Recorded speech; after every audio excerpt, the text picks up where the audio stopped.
বগুড়ায় অতিরিক্ত দাম না দিলে মিলছে না বীজ আলু। গত বছরের চেয়ে সব ধরনের বীজ আলুর দাম বেড়েছে, কেজিতে ৩০ থেকে ৩৫ টাকা। বীজ সংকট ও সিন্ডিকেটের কারণে বেশি দামে বীজ কিনতে গিয়ে দিশেহারা কৃষক।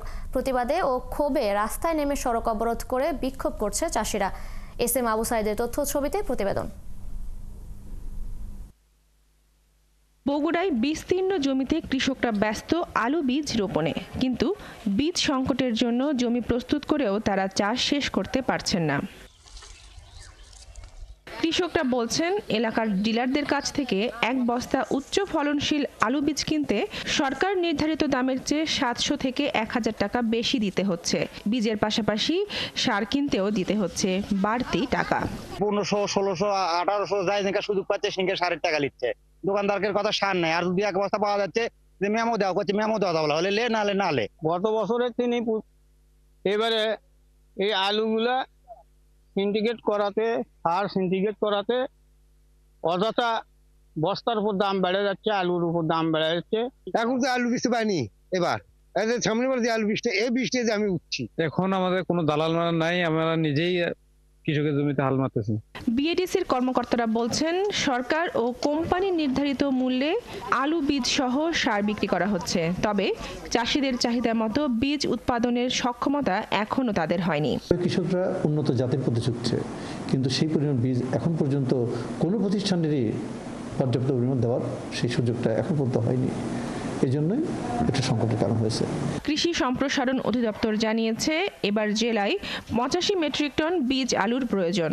আলু রয়েছে ১০০ মেট্রিক টন, কিন্তু এই বীজগুলো কৃষক পর্যায়ের এবং উন্নত জাতের না। অন্য জায়গা থেকে যে খবর পাচ্ছি যে আলুর বীজের দাম বেশি রাখা হচ্ছে বা বীজ প্রাপ্তিতে কৃষক ভাইদের সমস্যা হচ্ছে, সেখানে আমাদের কৃষি বিভাগ, আমাদের ভোক্তা অধিকার, স্থানীয় প্রশাসনের সহায়তায় আমরা সেই জায়গাগুলোতে নিয়মিত মনিটরিং করছি এবং আমরা খোঁজ খবর রাখছি, যাতে করে আমাদের কৃষক ভাইদের এই আলু আবাদে কোনো সমস্যায় পড়তে না হয়।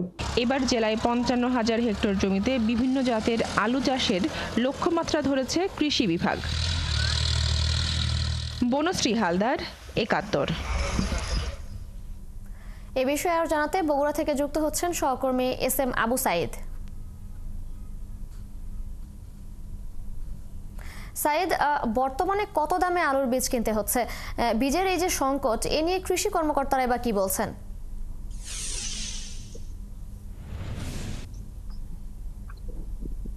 জি, আপনাকে ধন্যবাদ। আপনি দেখছেন যে আমার পিছনে বিস্তীর্ণ এলাকা কিন্তু আলু চাষের জন্য জমি প্রস্তুত করা হচ্ছে এবং ইতোমধ্যে বেশ কিছু জমিতে কিন্তু আলু বীজ রোপণ শুরু হয়েছে।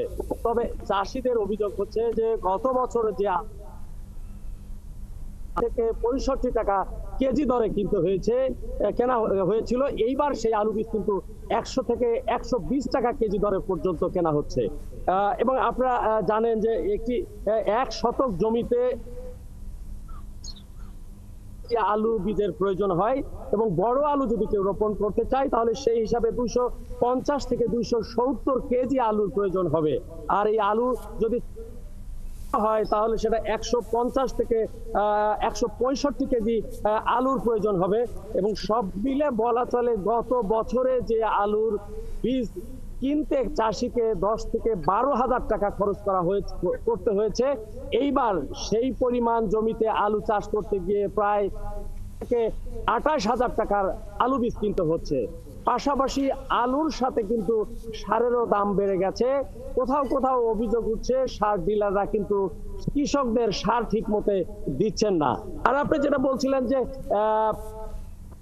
এই সমস্যার কথা প্রসঙ্গে, চাষিদের অভিযোগ প্রসঙ্গে কিন্তু বিএডিসির কর্মকর্তা এবং কৃষি বিভাগদের বক্তব্য কিন্তু একেবারে ক্লিয়ার। তারা কিন্তু বলেছেন যে বাংলাদেশের যে বীজ উৎপাদন হয় এবং বীজে আসলে চাষিরা সন্তুষ্ট না, তারা উন্নত জাতের বীজের প্রত্যাশা করে থাকেন। বিশেষ করে যেমন বিএডিসি, ব্রাক বা বাহিরে থেকে যে বীজগুলো আসে সেই বীজগুলোতে ফলন বেশি হয়, এই কারণে তারা কিন্তু সেই বীজগুলো চাষ করতে বেশি আগ্রহ দেখিয়ে থাকে। আমরা যেটা বগুড়ার কৃষি বিভাগ থেকে যেটা জানতে পেরেছি যে এই বছরে বগুড়ায় যে ৫৫,০০০ হেক্টর জমিতে সেখানে আলু বীজের প্রয়োজন হবে 85,000 মেট্রিক টন আলু বীজ। আর সেখানে বিএডিসি, ব্র্যাক সহ বেসরকারি কোম্পানিগুলো যে পরিমাণ আলু বীজ সরবরাহ করছেন সেটা সর্বোচ্চ 30% এর বেশি নয়। তাহলে প্রশ্ন যে এই জমিগুলো কি পতিত থাকবে, এমন প্রশ্নের জবাবে কৃষি বিভাগের যে কর্মকর্তা তারা কিন্তু আমাদেরকে জানিয়েছেন জমিগুলো পতিত থাকার কোনো আশঙ্কা নেই। মূলত চাষি পর্যায়ের যে বীজগুলো আছে যেগুলো উৎপাদন তুলনামূলকভাবে কম হয় সেই বীজগুলো এই জমিগুলোতে রোপণ করা হবে, এমনটি কিন্তু বলেছেন কৃষি কর্মকর্তারা। এই ছিল বগুড়ার আলু চাষ সংক্রান্ত যে আলু বীজ সংকটের খবর। আমি আপনাদের সেই বিষয়টি তুলে ধরার চেষ্টা করব। আপনাকে অসংখ্য ধন্যবাদ।